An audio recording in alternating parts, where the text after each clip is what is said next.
There is a moment that almost every cat owner has experienced at least once, usually during one of those days when something is quietly wrong, when the weight of something difficult has settled in without fully announcing itself yet.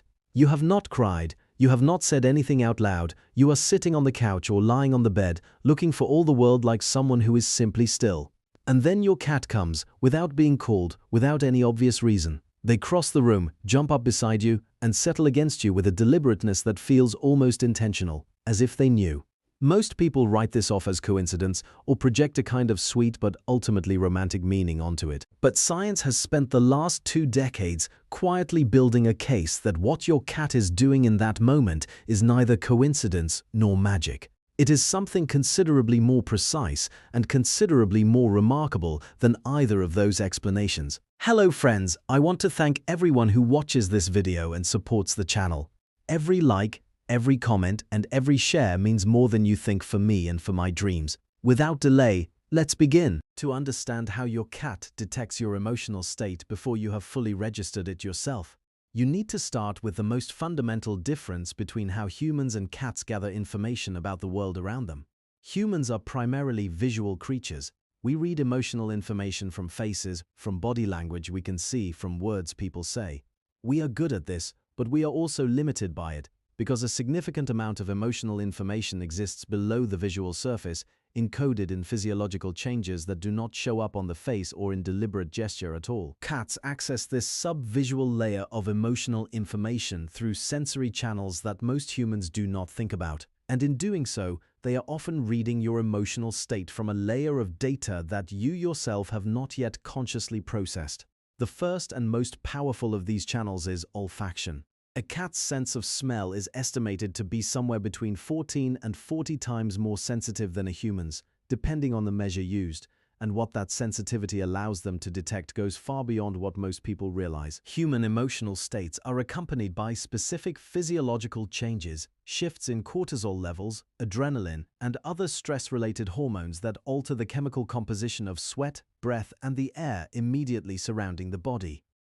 These chemical changes are invisible to human perception. They cannot be smelled by another person in any meaningful way. But they are entirely within the detection range of a cat's olfactory system. When your emotional state shifts, even subtly, even before you have consciously registered the shift yourself, your body begins producing a different chemical signature. And your cat, who has spent months or years building a detailed olfactory map of what you normally smell like, detects that deviation from baseline with a precision that no human could replicate. This is the mechanism behind what most owners experience as their cat somehow knowing. They are not reading your mind, they are reading your body chemistry, a layer of information so fundamental and so continuous that it precedes conscious emotional awareness by a significant margin.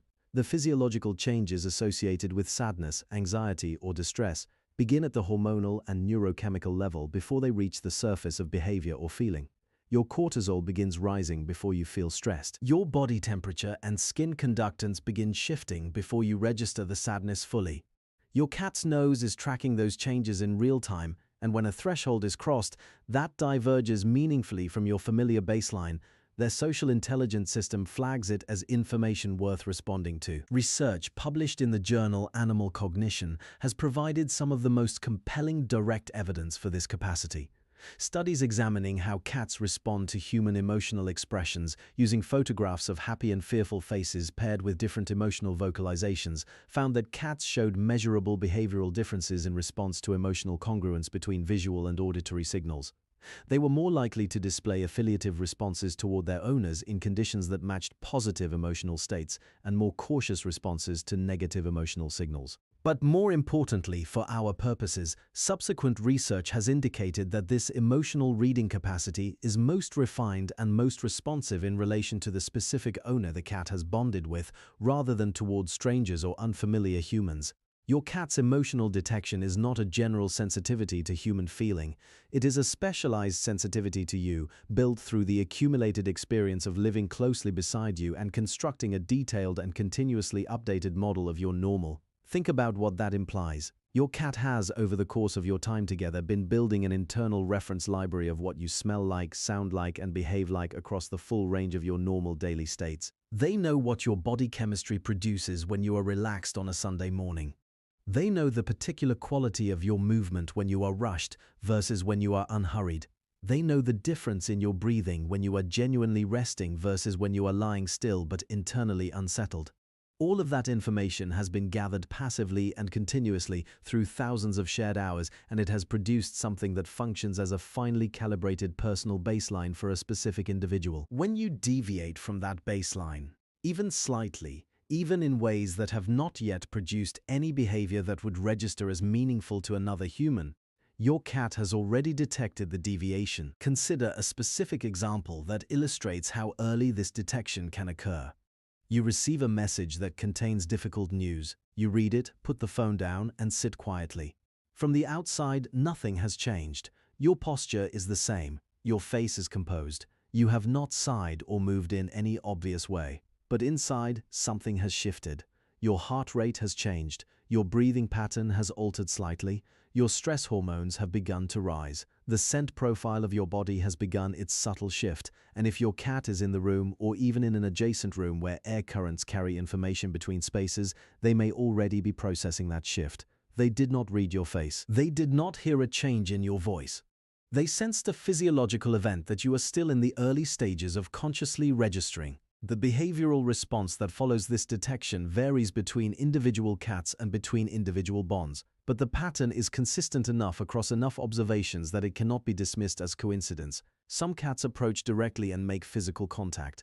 Others move closer without touching, settling within proximity in a way that feels deliberately chosen. Some vocalize softly in a tone that owners consistently describe as different from their usual communicative meows, quieter and lower, something closer to a murmur than a demand. What all of these responses share is that they are oriented toward you, that they occur at moments of emotional shift, and that they represent a form of social engagement that the cat did not display a moment before. Something changed. They detected it, they responded to it. The sequence is too consistent across too many cats and too many owners to be random. There is an attachment dimension to this capacity that deserves careful attention. The emotional detection ability of cats, while present to some degree across the species, is most powerfully and most reliably expressed in the context of a secure attachment relationship. A cat that is firmly bonded to a specific person develops a sensitivity to that person's emotional states that goes significantly beyond their sensitivity to strangers or even to familiar but less central individuals in the household. This is not just a matter of exposure, of having spent more time with one person and therefore having a more detailed baseline for comparison. It reflects something about the nature of attachment itself, the way that a genuine emotional bond produces heightened attunement to the emotional life of the bonded individual. The cat that detects your sadness before you do is not simply a cat with good sensory equipment. They are a cat who cares enough about your state, in whatever way caring manifests in feline cognition, that monitoring your emotional baseline has become part of how they navigate their world. This reframes something that many cat owners have experienced but perhaps never fully credited. The times your cat has come to you when you were quietly struggling. The evenings they stayed closer than usual during periods of prolonged stress. The way they seem to become more present and physically available during difficult chapters of your life. These are not coincidences, and they are not your mind projecting warmth onto indifferent animal behavior.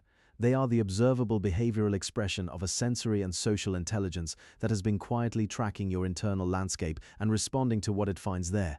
Your cat may not understand the content of what you are going through, but they understand your body. They understand your baseline. They understand that right now, you are not yourself. And they understand in whatever way the feline cognitive system processes such things that this matters. The thing worth sitting with last is perhaps the most quietly moving of all. Your cat does not come to you when you are sad because they have been trained to, or because you have rewarded that behavior, or because some external cue has signaled to them that comfort is what the moment requires. They come because, over the long shared history of your time together, they have built such a detailed and attentive model of who you are that they notice when you are not fully yourself. They come because your baseline is something they know better than you might realize. And they come because, in the social world of a cat with a genuine bond, the deviation of someone important from their normal state is not something to ignore. Maybe the most honest reframe of everything in this video is simply this. Your cat does not know you are sad because they are magical. They know because they have been paying attention to you, carefully, continuously, and with a level of sensory precision that humans are only beginning to measure every single day since the moment they decided you were worth knowing. and they decided that a long time ago. I hope you enjoyed this video and learned something new. Don't forget to like, share, and subscribe to help me achieve my life dream. Because at the end of the day, my friend, we both love cats. And goodbye.